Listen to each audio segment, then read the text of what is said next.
2. Se escuche solo la activación del solenoide, como el sonido que escuchamos en este momento, o un sonido como este otro.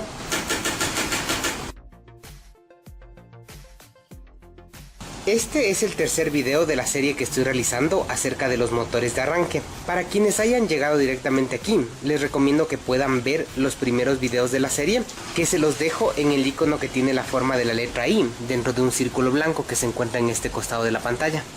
También les dejo los enlaces en la descripción. En este video vamos a ver cómo diagnosticar un motor de arranque antes de desmontarlo del vehículo. ¿Qué escenarios podemos tener cuando un motor de arranque presenta alguna falla? Las posibilidades son que al poner el switch de encendido en la posición de Start o arranque, 1. No se escuche absolutamente nada. 2. Se escuche solo la activación del solenoide, como el sonido que escuchamos en este momento, o un sonido como este otro. 3. Que se escuche que el motor gire lentamente o fuera de lo habitual, como lo podemos escuchar en este momento. Y 4. Que se escuche que el motor de arranque gira, pero se observe que el motor de combustión interna no lo hace. Puede escucharse así, o puede tener un sonido muy desagradable de mal engranaje como este. Vamos con el primer escenario. En este caso, las causas de este problema pueden ser las siguientes: una batería descargada o en mal estado, un problema en el circuito del motor de arranque, o un motor de arranque defectuoso. Para descartar que no se trate de un problema de batería, se debe medir su voltaje. Este no debe ser menor de 12 voltios sin dar arranque, ni tampoco menor de 9 voltios en el momento que se da arranque. No voy a profundizar mucho en esto, ya que en mi canal ya tengo un video que tiene como título ¿Por qué un auto no arranca?, en el que explico esto en detalle. Quien guste verlo, el enlace se encuentra en este costado de la pantalla y también en la descripción del video. Continuemos. Si estos dos voltajes son correctos, debemos sospechar de la siguiente causa. Para descartar esta causa, lo que debemos hacer es medir la llegada de voltajes al motor de arranque, de acuerdo al circuito que vimos en el primer video. Como lo vimos en el primer video, a este borne roscado llega un cable grueso desde la batería que tiene corriente positiva todo el tiempo.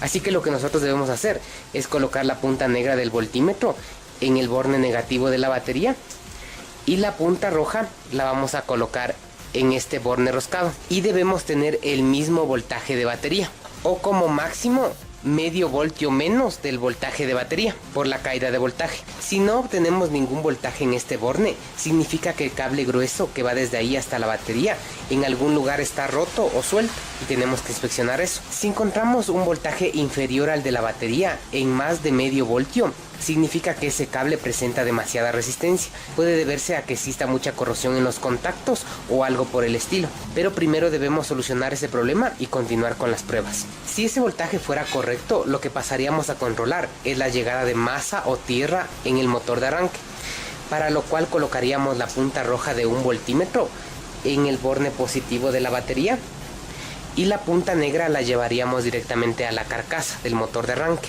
Y de igual manera la lectura que deberíamos obtener es la misma del voltaje de batería, o máximo medio voltio menos.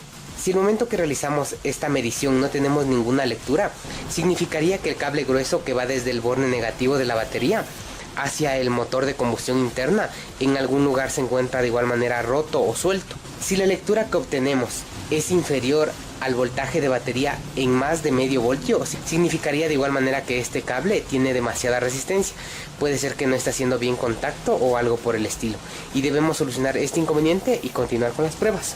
Si la prueba que les acabo de mencionar nos da el voltaje correcto, pasaríamos a medir el voltaje de llegada al borne 50, que en este caso es este. Lo que haríamos es colocar la punta roja del multímetro en el borne 50 y la punta negra del voltímetro la colocaríamos al borne negativo de la batería o a tierra. Ya colocadas las puntas del voltímetro, debemos girar las llaves de encendido a la posición de arranque y en ese momento deberíamos obtener una medida de 12 voltios. Si no obtenemos esa medida, significa que existe un problema en ese circuito y ya debemos pasar a revisarlo con el diagrama del mismo. ya que si bien es cierto con fines didácticos, yo en el primer video de la serie les mostré este diagrama, que consta simplemente con el switch de encendido que hace transmitir la corriente directamente hacia el terminal del borne 50, pero en la práctica no es así, ya que comúnmente suelen tener un fusible antes del interruptor. También se suele colocar un relé para prolongar la vida del interruptor. Si el vehículo es de transmisión manual, ese relé suele estar controlado por un interruptor que se encuentra en el embrague, o si el vehículo es de transmisión automática, ese relé es controlado por un switch que tiene la palanca selectora de marcha, o este relé podría ser controlado por la computadora. Como ven, hay algunas variantes, así que ineludiblemente en ese caso ya se requiere el diagrama específico de ese motor de arranque, e incluso se debería sospechar de una inmovilización del vehículo por el tema de una alarma. Pero si el voltaje de llegada de este borne fuera correcto, el problema sería la última causa. En este caso debemos desmontar el motor de arranque y proceder con su reparación o sustitución. Con el segundo y tercer escenario, las causas pueden ser las mismas que las del primer escenario, así que deberíamos realizar las mismas comprobaciones que acabamos de ver, solo aumentando una prueba más para descartar que el motor de combustión interna no esté trabado, lo cual se hace quitando las llaves del switch de encendido con todo apagado. Si el vehículo es de transmisión manual o de transmisión automática, se debe colocar la palanca selectora de cambios en la posición de neutro, y en ese momento ya podemos girar con una copa y una palanca desde el cigüeñal el motor de combustión interna. Se tiene que girar en el mismo sentido en el que gira el motor. Esto lo haríamos para descartar que el motor de combustión interna no se encuentre trabado. En el caso del cuarto escenario, no es necesario hacer pruebas. Hay que desmontar directamente el motor de arranque para inspeccionarlo desarmado, sabiendo de antemano que tenemos un problema en el mecanismo de acoplamiento. Puede deberse a una horquilla rota, a una rueda libre en mal estado, a un piñón de ataque con sus dientes rotos o desgastados en exceso, o puede deberse a que los dientes del volante de inercia del motor de combustión interna estén de igual manera rotos o desgastados en exceso, así que hay que inspeccionarlo. Hasta aquí el tercer video de esta serie. Si les gustó el contenido del mismo, les invito a colaborar con el crecimiento del canal en YouTube. Lo pueden hacer suscribiéndose, dándole me gusta, compartiendo los videos en sus redes sociales y comentando.